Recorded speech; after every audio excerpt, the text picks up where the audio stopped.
Oh, 5 na. Hindi pa kami kumakain. It's time to eat. Gutom na ako. Kain kami.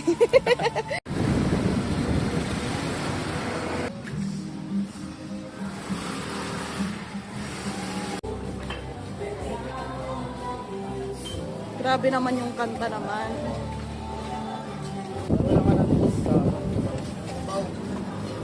Yan. Hanap tayo ng pwedeng kainin. Pero gusto namin may sabaw. So, ito ay pang sinigang ata yun. Ay, Pakbet. charot pakbet. Ning ning ning ning ning ning ning ning ning ning. Kahit pangas lang. Ano to, love? Crispy kare-kare po. Ah, Ate, available yung bulalo nyo? Tsaka, tawag Ilang dito. po na po? Isa po.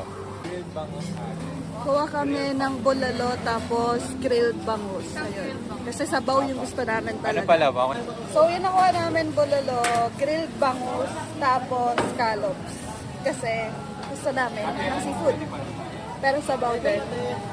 Wala naman pong bayad sa paluto. Thank Butter you. garlic na lang. Bayad na ako. O, hindi mo 100.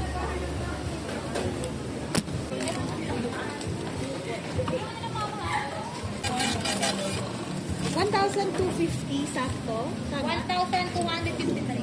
Ah, okay. Sige, sige. Thank you.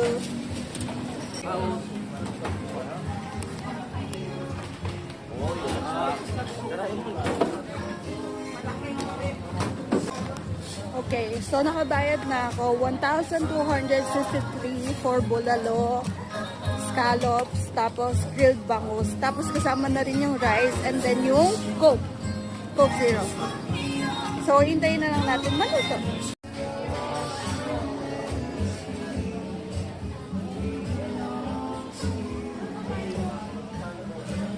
Hugas muna akong kamay.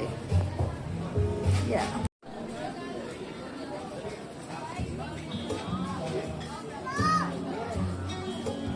Grabe, gutom na ako. Gusto kong kumain.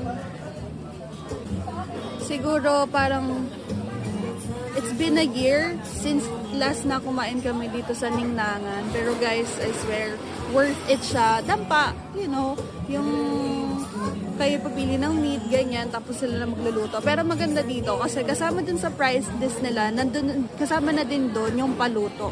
So, depende yon dun sa meat or dun sa protein na kukunin nyo. May iba-ibang pwedeng luto. So, excited na ako! Ang tagal, gutom na ako. Dito na yung scallops tsaka bulalo. So, pag bibigay nila sa inyo, ayan, naka-cover siya. Ito yung number kasi namin, 97. So, ang iniintay na lang namin is